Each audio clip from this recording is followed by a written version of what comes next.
Baik, untuk perbedaan antara laporan keuangan komersial dengan laporan fiskal, yaitu laporan keuangan komersial disusun berdasarkan prinsip akuntansi yang netral dan objektif. Sedangkan laporan fiskal atau laporan keuangan fiskal, yaitu laporan yang berdasarkan dengan peraturan-peraturan yang ada di perpajakan untuk tujuan perpajakan, yaitu dengan mencakup neraca fiskal, perhitungan laba rugi, dan perubahan laba ditahan. Penjelasan laporan keuangan fiskal yaitu rekonsiliasi laporan keuangan komersial dan laporan keuangan fiskal dan ikhtisar kewajiban pajak. Yang pertama, komponen penghasilan atau pendapatan. Berdasarkan IFRS IAI 18 atau konsep akuntansi, dijelaskan bahwa penghasilan adalah arus kas masuk atas masa manfaat ekonominya dalam kurun waktu satu periode tertentu. Selain itu, berdasarkan konsep fiskal yaitu berdasarkan Undang-Undang Nomor 36 Tahun 2008 Pasal 4, penghasilan dalam negeri ataupun luar negeri setidaknya terdiri dari yang pertama, penghasilan bersifat final atau PPh Pasal 4 Ayat 2, yang kedua, PPh bersifat tidak final atau PPh Pasal 4 Ayat 1, yang ketiga, PPh bersifat bukan objek pajak, yaitu PPh Pasal 4 Ayat 3. Komponen biaya atau beban.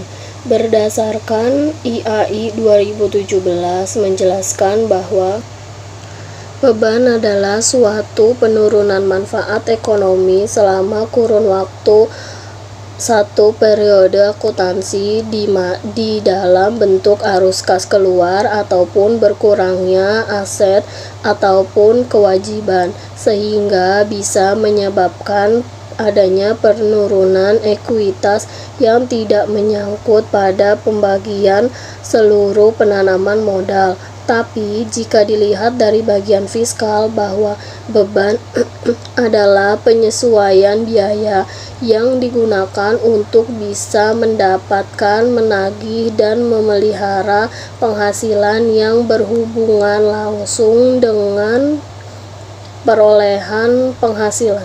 Selanjutnya yaitu untuk mengetahui metode penyusutan. Menurut Ikatan Akuntansi Indonesia (PSAK), komponen metode penyusutan adalah penyusutan yang berada pada umur aktiva, sehingga di dalam akuntansi umur aktiva tidak bisa terlepas dari bentuk tafsiran penyesuaian yang dimanfaatkan untuk bisa menentukan hasil umur aktiva. Adapun metode penyusutan adalah yang pertama, metode garis lurus. Cara ini bisa menghasilkan pembebanan yang menetap selama umur manfaat suatu aset, meskipun nilai residunya tidak mampu mengalami perubahan. Yang kedua, metode garis menurun. Perhitungan yang digunakan dalam ini adalah mampu menghasilkan pembebanan secara menurun selama umur manfaat aset. Yang terakhir, metode jumlah unit. Cara ini mampu menghasilkan pembebanan yang berdasarkan pada penggunaan atau output yang diharapkan pada suatu aset. Selain itu, aturan perpajakan pun menentukan dua metode penyusutan, yaitu berdasarkan Undang-Undang Nomor 36 Tahun 2008 Pasal 11 terkait pajak penghasilan dengan cara metode garis lurus dan saldo menurun yang dilakukan secara konsisten. Cara menghitung persediaan. Berdasarkan perhitungan persediaan dari berdasarkan SAK atau Standar Akuntansi Keuangan, di mana halaman 12 tahun 2017 yang dijelaskan ada 3 cara yang mudah dalam menghitung suatu rumus dalam persediaan, yaitu rumus dari FIFO, average atau rata-rata, dan LIFO. Nah, sedangkan berdasarkan dari Undang-Undang Perpajakan di Indonesia pun bahwa perhitungan persediaan itu menggunakan 2 metode, yaitu rata-rata atau average maupun metode FIFO. Kenapa sih? Karena metode LIFO itu merupakan yang menghasilkan perhitungan pajak terutama yang lebih kecil. Apa sih sebelumnya kita mengetahui dulu apa sih itu FIFO. FIFO adalah first in first out, di mana barang yang pertama kali masuk itu pertama kali keluar barang dagangannya. Nah, metode dari FIFO itu banyak digunakan oleh beberapa perusahaan juga, yang menjualkan suatu produknya yang mudah rusak jika tidak digunakan dalam jangka waktu yang cepat. Nah, apa sih metode rata-rata atau average?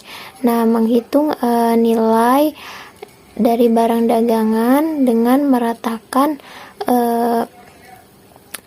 suatu dagangannya tanpa memikirkan suatu produknya mana yang harus dikeluarkan terlebih dahulu. Baik, menurut saya akuntansi perpajakan itu sangatlah penting karena akuntansi perpajakan itu bisa berfungsi untuk kita membuat strategi perpajakan atau biasa disebut tax planning atau tax management. Nah, untuk pelaporannya juga setiap tahunnya juga kita dapat dibantu oleh akuntansi perpajakan tersebut. Jadi kita harus memahami akuntansi perpajakan tersebut. Baik, untuk penggunaan laporan keuangan komersial, yaitu laporan keuangan komersial bisa digunakan di pemerintahan, di perusahaan, ya terus di kreditur atau pemegang saham, terus masyarakat umum. Sedangkan untuk pengguna laporan keuangan fiskal itu hanya diperuntukkan untuk Fiskus ataupun biasa disebut Direktorat Jenderal Pajak. Menurut saya, akuntansi perpajakan sangat penting karena untuk mengetahui kewajiban yang akan dibayarkan. Menurut perpajakan terdapat dua metode, yaitu metode pencatatan dan metode pembukuan. Akuntansi sangat penting di era perpajakan karena perpajakan Indonesia menganut sistem self-assessment system, yaitu menghitung, membayar, dan melaporkan pajaknya sendiri. Pengguna laporan keuangan komersial yaitu kreditur, debitur, pemegang saham, pemerintah, dan karyawan. Tetapi pengguna laporan keuangan fiskal yaitu Fiskus. Jika Anda tidak memahami mengapa pentingnya akuntansi pajak, maka Anda tidak akan mengalami hambatan atau kendala yang akan terjadi di kemudian hari. Untuk pengguna laporan keuangan adalah pihak eksternal atau internal yang ada di badan usaha atau perorangan.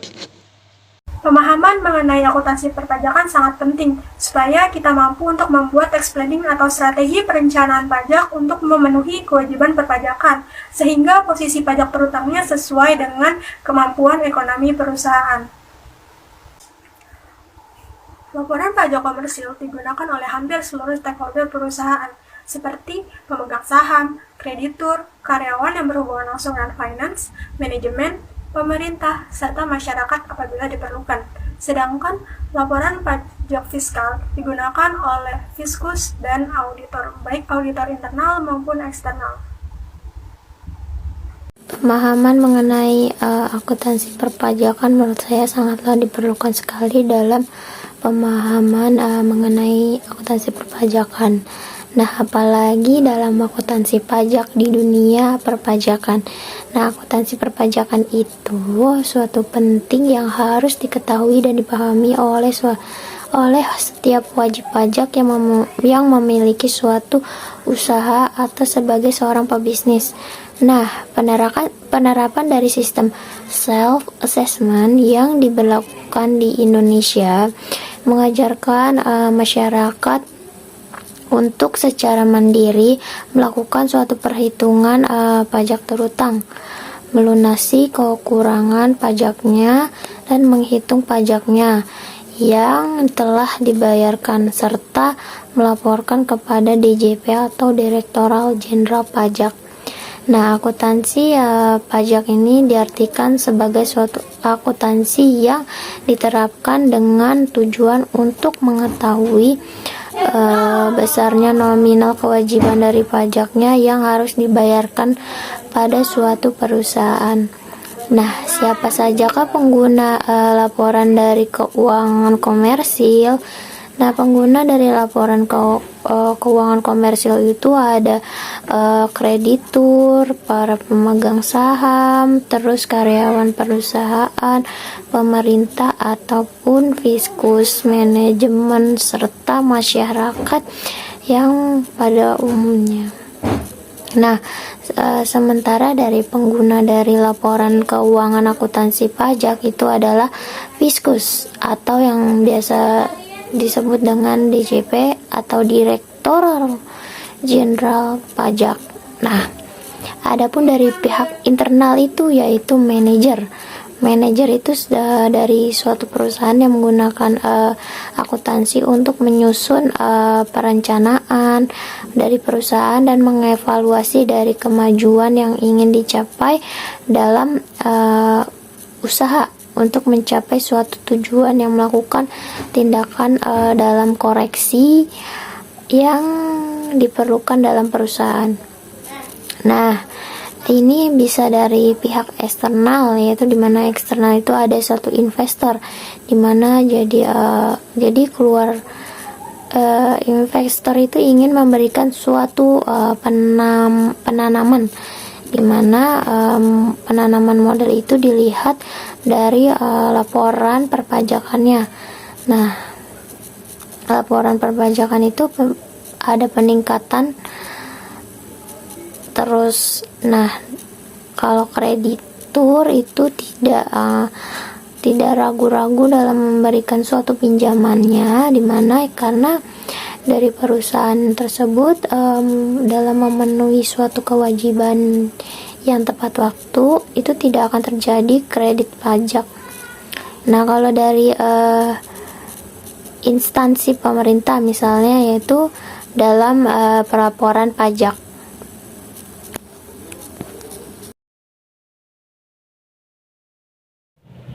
Baik, pentingnya pajak untuk generasi Z. Sebenarnya bukan generasi Z juga, untuk semuanya generasi. Pajak itu sebenarnya sangatlah penting, apalagi bagi negara kita, agar negara kita itu tidak tertinggal oleh negara lainnya.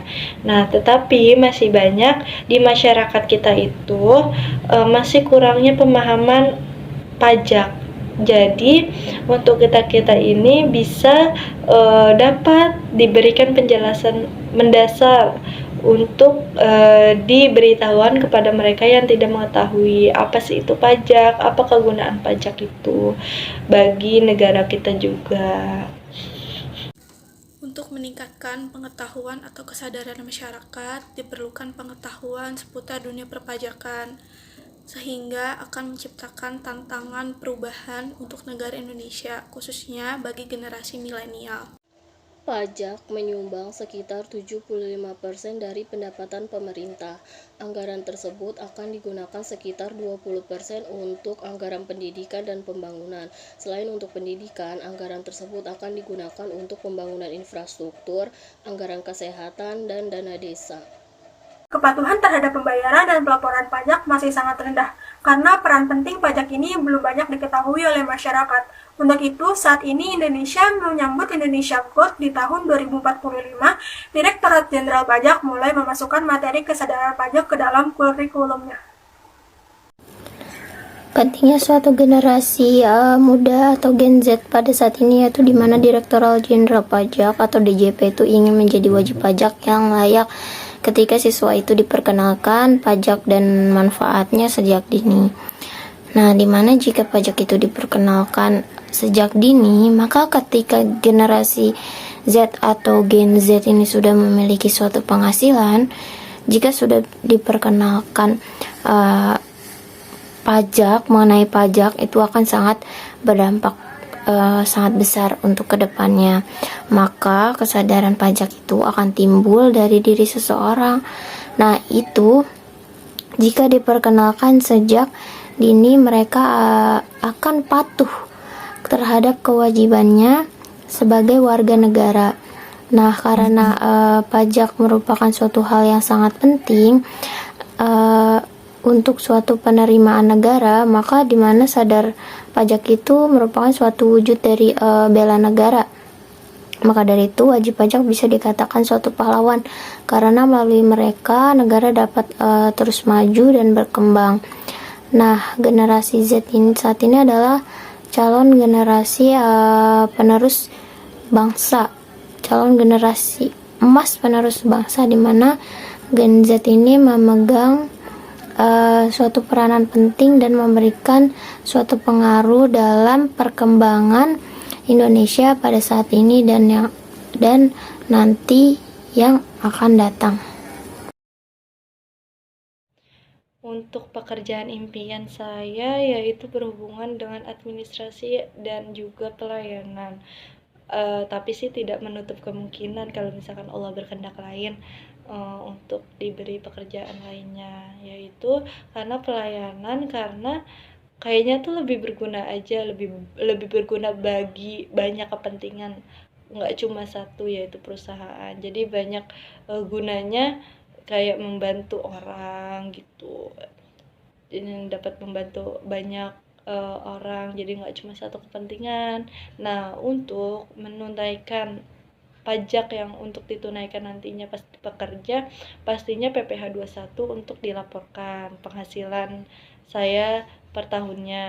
Nah, terus kalau misalkan diberi rezeki sama Allah untuk mempunyai rumah, itu nantinya akan membayar pajak PBB atau pajak bumi dan bangunan untuk rumahnya itu dan tanahnya itu. Sedangkan kalau misalkan diberi rezeki lagi untuk mempunyai kendaraan, pastinya saya akan membayar pajak kendaraan bermotor tersebut.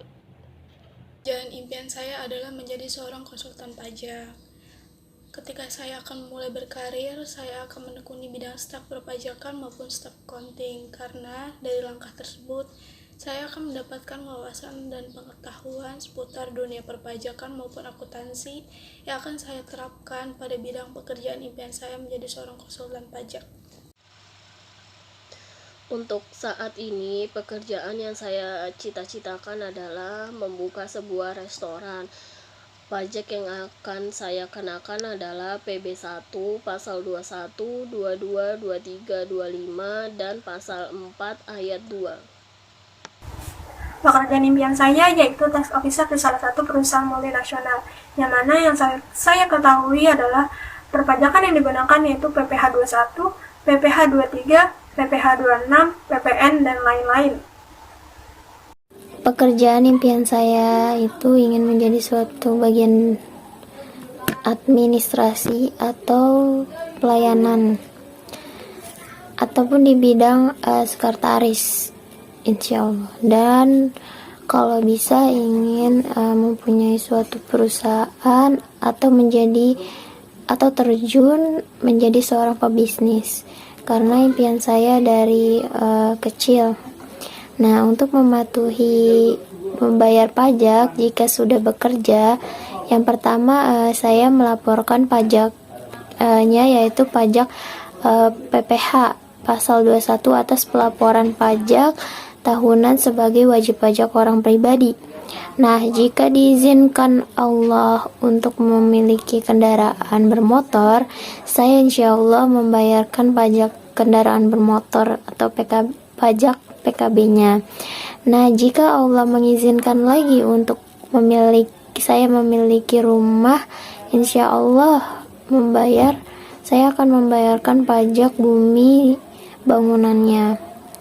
Nah, jika impian saya insya Allah terwujud dan Allah mengizinkan juga untuk memiliki perusahaan, saya akan membayarkan pajak PPh pasal 21 badan. Dan jika Allah mengizinkan lagi untuk saya memiliki kos-kosan, saya akan membayarkan pajaknya dengan melaporkan pajaknya. Kesan pesan belajar sama Ibu Trinik. Sebelumnya terima kasih Ibu, terima kasih banyak atas ilmu yang Ibu berikan kepada saya khususnya. Semoga Ibu sehat selalu beserta keluarga ya Bu.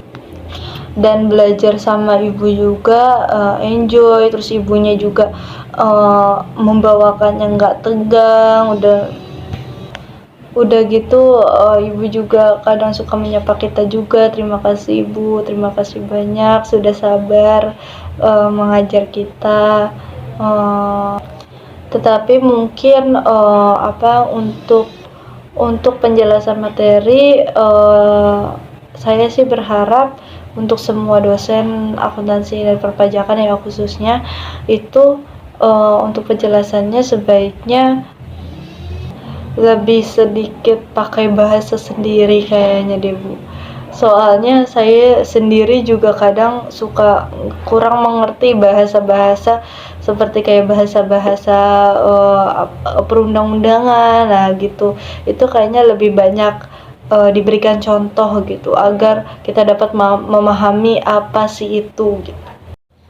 Baik, untuk selama mengikuti perkuliahan perpajakan, yaitu saya banyak banget menyerap ilmu baru, saya juga banyak banget mengetahui pengetahuan pajak lebih mendalam. Itu sangat banyak banget, ternyata pajak itu nggak cuma PKB dan juga PBB yang saya tahu sebelumnya, ternyata banyak banget pajak yang dipungut. Seperti ada pajak hiburan, pajak reklame, terus juga kalau misalkan kita di restoran atau misalkan kita belanja di supermarket itu biasanya ada tulisan PPN, dan itu sebenarnya memang ada di pajak gitu, yaitu pajak pertambahan nilai. Itu banyak banget ilmu baru ternyata, dan juga pajak itu sebenarnya ternyata bermanfaat juga untuk negara kita juga, untuk membangun negara ini ke depannya gitu. Kesan dan pesan saya ketika diajar oleh Bu Trinik, yang pertama mulai dari kesan dulu. Kesan pembelajaran yang diajarkan oleh Bu Trinik menurut saya sangat menyenangkan, tidak menegangkan juga. Bu Trinik selalu memberikan kesempatan kepada kami selaku mahasiswa untuk bertanya, untuk memberikan pendapat terkait soal yang tidak kita ketahui atau jawaban yang tidak sesuai dengan pendapat masing-masing teman. Dan untuk pesannya, mungkin pembelajaran akuntansi itu harus lebih dibuat menarik, seperti ada kuis tiap sesi pertemuan untuk mengasah lagi ilmu pengetahuan kita seputar akuntansi di pertemuan sebelumnya. Seperti itu. Sebelumnya, izinkan saya menyampaikan kesan dan pesan tanpa mengurangi rasa hormat saya terhadap Ibu. Proses perkuliahan selama 1 semester ini berjalan cukup menyenangkan dan cukup menarik. Banyak ilmu dan pembelajaran yang telah Ibu berikan dan Ibu sharing-sharing kepada saya.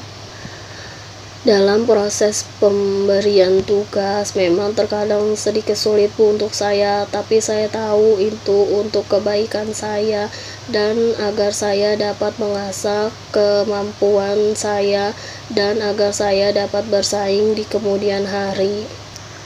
Sekali lagi saya ucapkan terima kasih banyak atas waktunya Ibu, dan mohon maaf apabila segala perbuatan dan perkataan saya baik disengaja ataupun tidak disengaja selama 1 semester ini menyinggung Ibu. Terima kasih banyak Bos. Sampai bertemu di kemudian hari. Jangan lupa sama saya. Jaga kesehatan dan sehat selalu Ibu. Terima kasih banyak.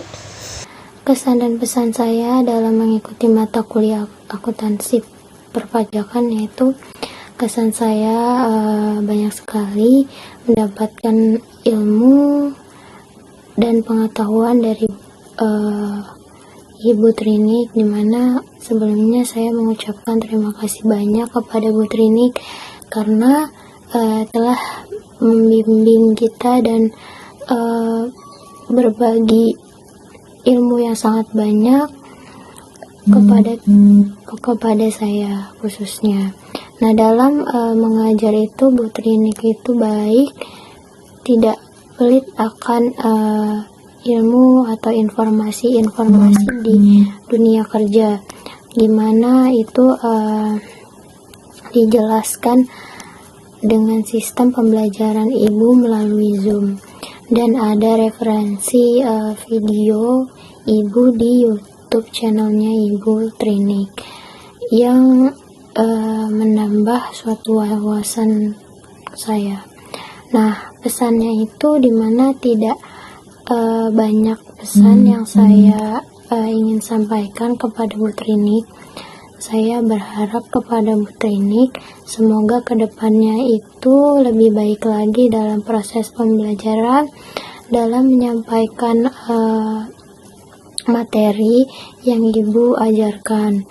Dan semoga Bu Trinik dan keluarga itu yang Ibu ajarkan. Dan semoga Bu Trinik dan keluarga itu sehat-sehat selalu, dan semoga dilancarkan rezekinya. Amin.